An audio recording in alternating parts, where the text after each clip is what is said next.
सार परमा माद्यां जगद्व्यापनी वीणा पुस्तकधारणीम् अभयदां जाड्यान्धकारापहम् हस्ते स्फाटिकमालिकां विदधतीं पद्मासने संस्थिताम् वन्दे तां परमेश्वरीं भगवतीं बुद्धिप्रदां शारदां वक्तारमासाद्यममेव नित्या सरस्वती स्वार्थसमन्वितावो निरस्तदोस्तर सकलङ्कपङ्का नमामि तं शङ्करमर्चिताङ्घ्रिम् अखण्डमण्डलाकारं व्याप्तं येन चराचरं तत्पदं दर्शितं येन तस्मै श्रीगुरुवे नमः। या देवी सर्वभूतेषु दयारूपेण संस्थिता नमस्तस्यै नमस्तस्यै नमस्तस्यै नमो नमः। हम चर्चा कर रहे थे भगवान राम सुतीक्षण को दर्शन दिए। भगवान का एक सबसे बड़ा गुण है दयालु कृपालु। भगवान ने दया की, भगवान ने दया की। बाहर खड़े हुए हैं, सुतीक्षण जी ने देखा कि अंतःकरण में जो भगवान राम और सीता दिखाई पड़ रहे थे वो कहाँ गए। खलबली मच गई अंदर, और बाहर जैसे ही नेत्र खोला, क्योंकि भगवान उसको आवरण को अपने में समेट लिए, अपने में लीन कर लिए। जैसे ही जो है आंख खुला तो बाहर देखा, दर्शन किया और साष्टांग प्रणाम किए। भगवान ने कहा सुतीक्षण, आज तुम्हारी तपस्या, आज तुम्हारी साधना, आज तुम्हारी आराधना, आज तुम्हारी उपासना, आज तुम्हारी भक्ति पूरी हुई, इसलिए मुझे जो है आना पड़ा। और तुम जो साधना कर रहे हो, तुम्हारे अंतःकरण में और बाहर और भीतर, वो दोनों जगह मैं ही हूँ। मैं वहां से भिन्न नहीं हूँ, क्योंकि यह जो चिति शक्ति है वो चिति शक्ति अर्थात जीवात्मा।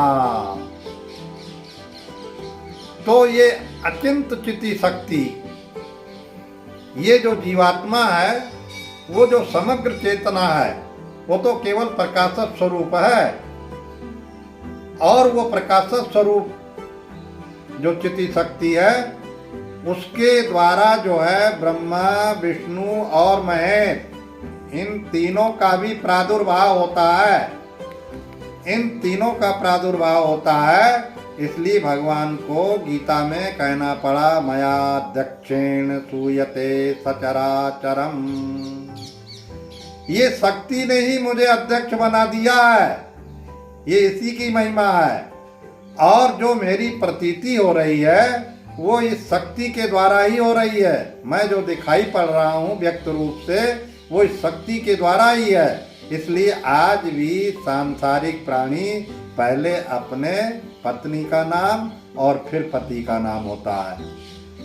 गुजरात में तो अक्सर ऐसा होता है, अब यहाँ भी होने लगा जो है, इस तरफ भी समझने लगे कि हाँ। तो सबसे प्रथम सीता और फिर राम, सबसे प्रथम उमा फिर महेश्वर, सबसे पहले राधा और श्याम। तो ये शक्ति, पहले शक्ति नहीं होगी तो कोई चीज का प्रादुर्भाव नहीं होगा, कुछ समझ में ही नहीं आएगा। जात अंश जो उपजई जग खानी, अंगणित उमा रमा ब्रह्माणी, जिसके अंश मात्र से ये सारा ब्रह्मांड उत्पन्न हो जाता है। और अंगणित एक नहीं, उमा रमा ब्रह्माणी, तीनों का अवतरण हो जाता है। जब तीनों का अवतरण हो जाता है तब उन्हीं से अनेक प्रकार के शक्तियों का प्रादुर्भाव होता है। वो जो है शक्ति के द्वारा, शक्ति और शिव ये दोनों का अभेद संबंध है। अगर जो है शक्ति नहीं होगा तो शिव जो है 100 के तुल्य हो जाएंगे, शिव भी मुर्दे हो जाएंगे, माने उनमें कुछ भी नहीं होगा, कोई हलचल नहीं होगा।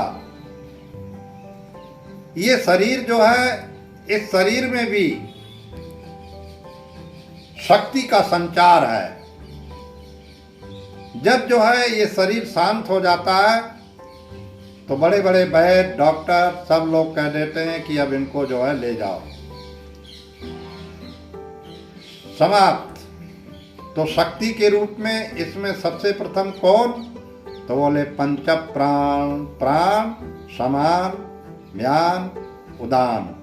तो 5 प्राण हैं, ये 5 प्राण के रूप में प्राण अपान समान म्यान उदान, ये जो है 4 प्रकार का जो अन्न है, 5 प्रकार का, उस अन्न को पचाने वाले हैं, अग्नि स्वरूप में वहाँ विराजमान है। और वो जो है आपका भोजन इतने शांत तरीके से पचा देते हैं, उसको बोलते हैं जठराग्नि। इसलिए बताया या देवी सर्वभूतेषु अग्नि रूपेण संस्थिता, नमस्तस्यै नमस्तस्यै नमस्तस्यै नमो नमः। माने वो देवी आपके भीतर अग्नि रूप से विद्यमान है, लेकिन आप कभी उसका आदर नहीं करते हैं। बाहर की अग्नि का तो आदर करते हैं, उसको बुझा भी देते हैं, जला भी लेते हैं, लेकिन इस अग्नि को ना आप जला सकते हैं और ना बुझा सकते हैं। वो अखंड अपने आप चल रही है, अपने आप क्रिया शक्ति वो काम कर रही है। उस अग्नि में जो क्रिया शक्ति है वो वही देवी है। या देवी सर्वभूतेषु क्रिया रूपेण संस्थिता, नमस्तस्यै नमस्तस्यै नमस्तस्यै नमो नमः। तो आपके अंदर जो भी क्रिया शक्ति है, उस क्रिया शक्ति में आप विवेक पूर्वक जो है कार्य करें, और उस देवी को समझते हुए कि हमारे भीतर वो देवी विराजमान है, तो हमको जो है इस प्रकार से अपना जीवन यापन करना चाहिए। मनमुखी कोई काम नहीं करना चाहिए, शास्त्र प्रमाणित होना चाहिए। कोई भी कार्य हो तो उसका फल आपके सामने आएगा। और यदि आप मनमुखी करेंगे, कोई प्रमाण नहीं है, ना तो कोई श्रुति प्रमाण है, ना स्मृति प्रमाण है। श्रुति अर्थात वेद, स्मृति अर्थात गीता आदि। अगर आपके जीवन में श्रुति स्मृति ममैवाज्ञा, भगवान कहते हैं श्रुति और स्मृति मेरी आज्ञा है, उसका यदि आप पालन करेंगे तो आपका जीवन प्रमाणित जीवन होगा। तो मनुष्य को जीवन कैसा जीना चाहिए, तो बोले जीवन जो जीना चाहिए वो प्रमाणित होना चाहिए।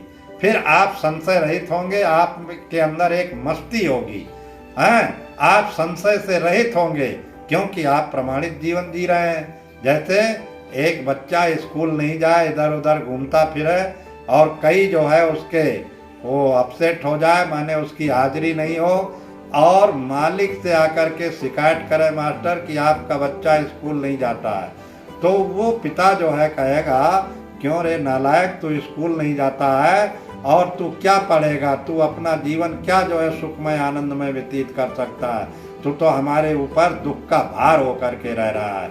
और अगर वो प्रमाणित जीवन जी करके और विद्या अध्ययन करता है तो वो पिता का प्रिय हो जाएगा। हैं, एक पिता के विपुल कुमारा, पृथक पृथक गुणशील आचारा। कोई जो है चोर डाकू लुटेरा बनता है, कोई विद्वान बनता है। इस प्रकार से जो है हमारा जीवन यदि प्रमाणिक होगा तो हमको भी इस जीवन में आनंद, सुख, शांति और जो है अनेक प्रकार के दुखों से छुटकारा हो जाएगा। और यहाँ पर जो है दुखों का छुटकारा के लिए ही सारा क्रियाशीलता है। भगवान के पास भी जाते हैं तो वही दुख का छुटकारा। तो दुख का छुटकारा पाने के लिए आप अपने जीवन को प्रामाणिक बनाएं। प्रामाणिक जीवन यदि बनाएंगे तो आप चिंता मुक्त रहेंगे। फिर आपको जो है लोग आश्चर्यचकित दृष्टि से देखेंगे कि ये जो है बहुत प्रामाणिक व्यक्ति है और इससे हमको कुछ सीखना चाहिए, इससे हमको कुछ लेना चाहिए। इसलिए आप जो है चिंता मुक्त होकर के अपने जीवन में एक ऐसे प्रमाण का प्रादुर्भाव। प्रमाण क्या है? प्रामाणिक जीवन क्या है?